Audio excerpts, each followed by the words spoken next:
before we get going, you in there.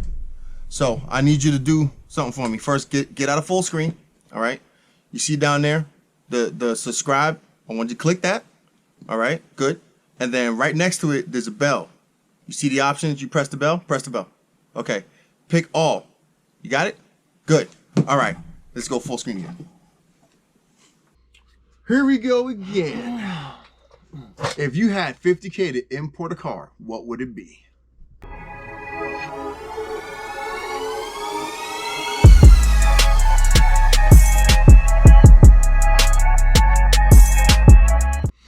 All right. The date is 2022. You're in your mama's house. You got $50K just laying around because you got into an accident. T-bone at the intersection. Now, you're online car shopping. You can't find nothing that you really are into. And the thought crosses your mind, bing, let me import something. Joe, what car would you import? I would import, well, 50K. That's a good amount of money. Mm-hmm. Now, mind you, when you're importing a car, you have to have the car paid off before they even bring it over. And some places may already have vehicles imported already and staged in the storage area. I would import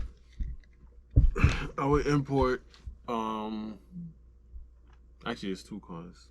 Okay. I haven't seen it yet, but one is I would like to import one of the Subaru Legacies that they have in Japan, which comes with the I think it's an EJ 204 or either 204 or 205, whatever it is. But it has those are the only cars that runs the twin turbo setup in them. It's a twin turbo Legacy? Yeah, only in Japan. Is it a flat 4 or is it a flat 6? Yeah, flat 4. It's a flat 4 twin turbo. No.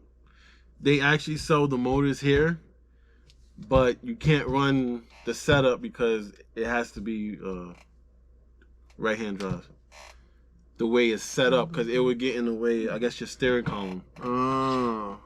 But I would import one of those, or I'll import STI, a right-hand drive STI.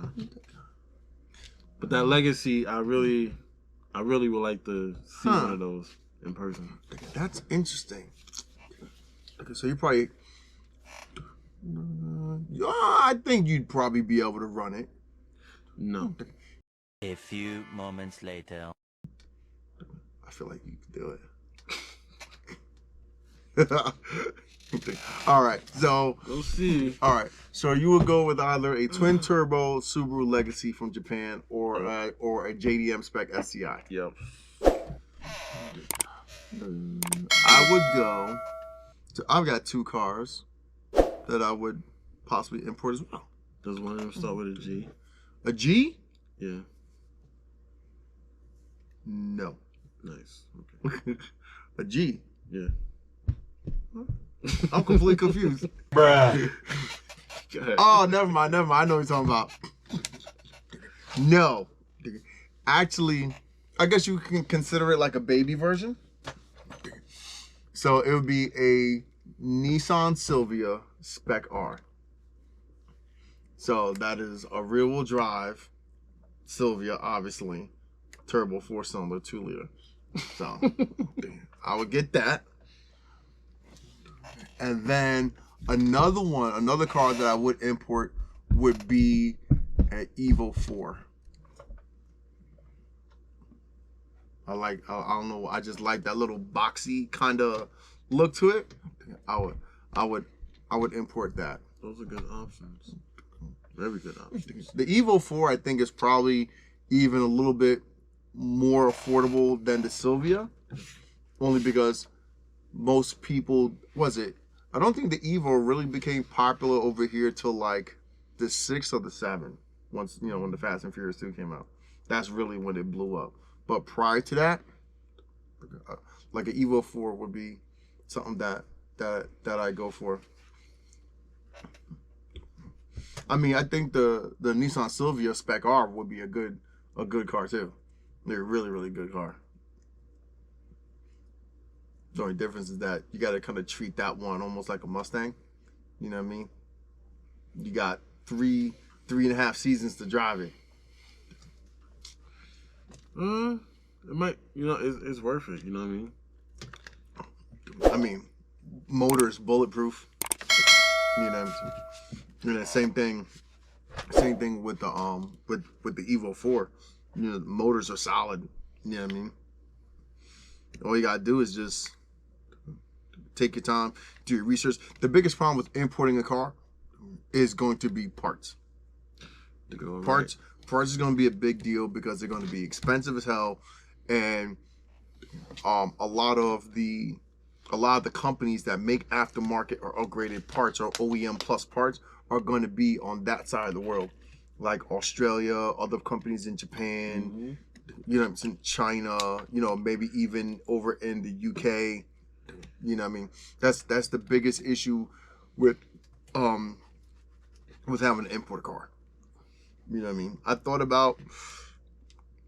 had thought about importing a Mark II Focus RS had I not been able to get one here in the States. But since I was able to get the Mark III, which was sold worldwide, I was like, there's no point in having to bring down, because that one's only front wheel drive. This is the only one that is all wheel drive. It's garbage, you made the right choice. But that's running a 2.5 liter inline 5 Volvo motor, putting down almost 300 horsepower. So it's alright. If you couldn't get it here, you know what I mean? I would have made an exception for that. Is that right-hand drive? Or? Yep, right-hand drive as well. Wow. You've been the only one here with a right-hand drive. I know. Only one with a right-hand, like, is that a Focus? You could have went up the route like, yeah. No, one day, right? I'm driving up 196, and I see him like right at his end of his street, about to turn on 196, and then I'm driving by. I'm like, whoa. How is he on that side of the car? Then I remember. You remember it was 2 hours later. Well, the thing is, like, people go after popular nameplates, and I mean, that's you remember the Supra and the GTR became ridiculously popular because of movies. Yeah. Because of movies, yeah. You know what I mean? And you know, even before that movie came out, there was a bunch of us that we knew about cars that we didn't get in the States, and was like, oh, we gotta wait 20, 25 years before we can import them. Like, what kind of BS is that? You know, like even back in the day, certain Saabs, there were, you know, when Saab was working with Subaru, we call them Sabarus. Bruh, you would have thought Saab was like, oh snap, you know, it's a luxury car with a Subaru motor. Them things was trash. Ain't nobody want them. But even with like Hondas, right? The Type R's, you know what I mean? Not being able to get the SIs, you know what I mean? And then even when we did get a version of them, it wasn't the same as what they got over in Japan.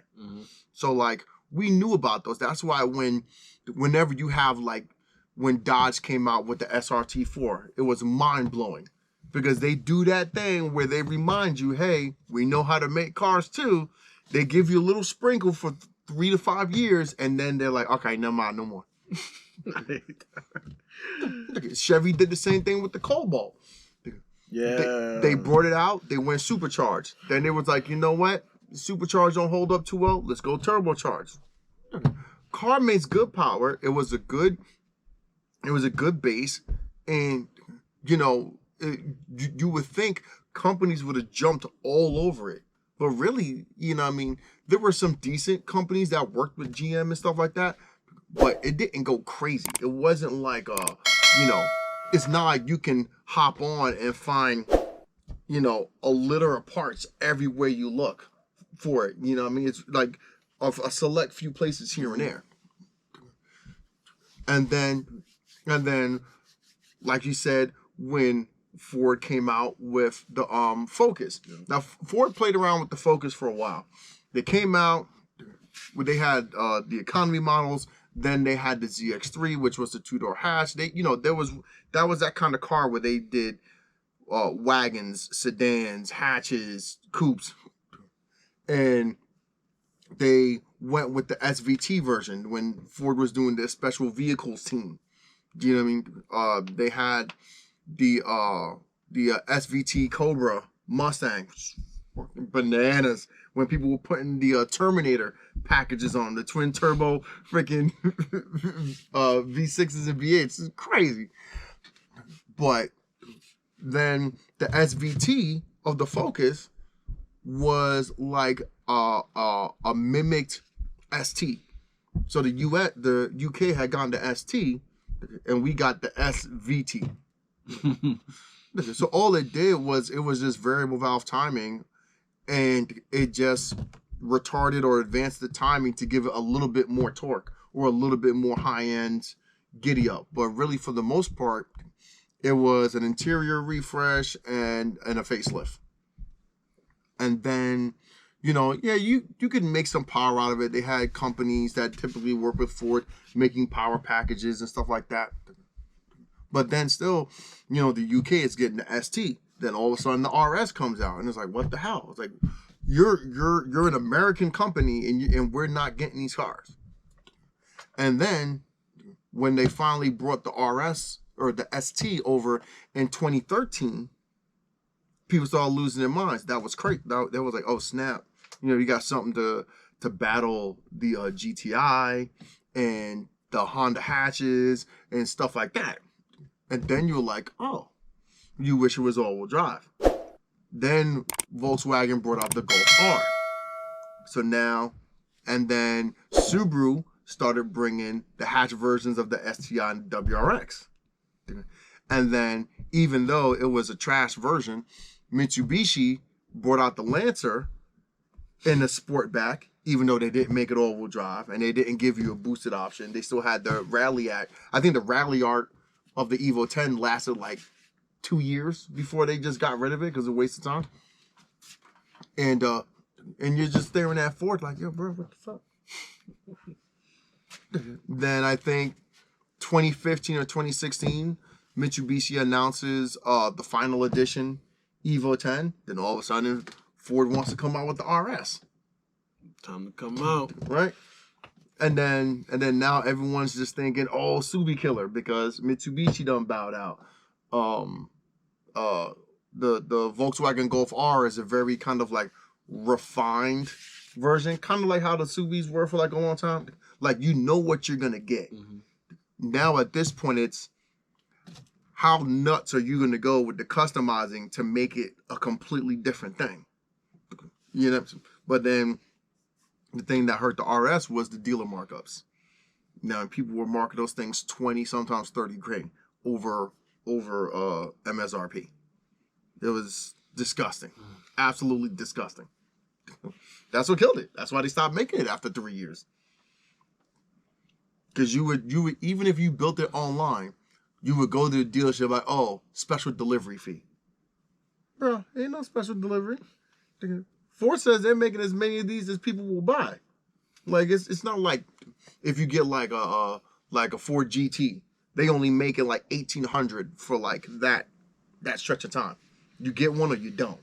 That I get, you like the dealer markup because it's a lot more jumping through hoops. But there's no reason to be charging like an extra 30K. You know what I mean? People like, oh, you getting a Focus? That's what they do. Like, bruh, it's more than just Focus. Like, it's based on a Focus, but it's completely separate. The same way the Impreza is different from the WRX, and the WRX is different from the STI. Yeah. You know what I mean? The way the Lancer is different from the Evo, the RS is different from the ST, and is different from the Focus. You know what I mean? Like, they got cars that actually do well. Like, the Ford Fusion, that's a pretty good car. It's just wrapped up as an economy car. Yeah. Like that 2.0 EcoBoost, that thing got some giddy up. That's a indestructible motor. Even when they brought back out the Ford Tauruses, and they did the V6 twin turbo EcoBoost, that's the same motor that's in the Ford Explorer Sports. That twin turbo V6 engine. The only problem is that such a heavy car, you don't feel the power as much. It's kind of on the same level as like the Audis and, you know, the Dodge Chargers and stuff like that. You know what I mean? It just, you know, it just worked. It was just good. It was so expensive. What was it? I think the sport model of that with the twin turbo V6, I think it was like 52K. That was the SHO, the super high output. It's like 52, 53K. And then the dealers want to mark it up another 20K. It's a Ford. But the thing is, like, these companies remind you that they can make cars. They can make good performing cars. But their base is not people like us. You have people like us that are like, what you doing over there? But overall, it's moms, dads, soccer moms, you know, people getting back to work, you know what I mean? They want the Italian cars. They want, you know, the Japanese luxury cars. But they only made that crap for us. You go over to Japan, there's no Lexus. It's just Toyota. Yep. There's no Acura. It's just Honda. Only our foolish asses will pay an extra 30K because you changed the H to an A. Yep. It's still over here, man. It's all of this deception to the eye. Lexus. Yeah, man. I forgot what we was talking about. Oh, import. Yeah. So, yeah. So, let us know, what car would you import if you had the big 50K, all right? Yes. What would you import? How would you go about getting it? Would you get something that's already here and staged? Would you get something fresh off the boat? Would you get what everybody else gets? Or would you GTR, Supra, or would you kind of really dig down into that bag and find something unique? All right? Comment, like, subscribe, follow us on Instagram and Facebook. And as always, Wrench Daily.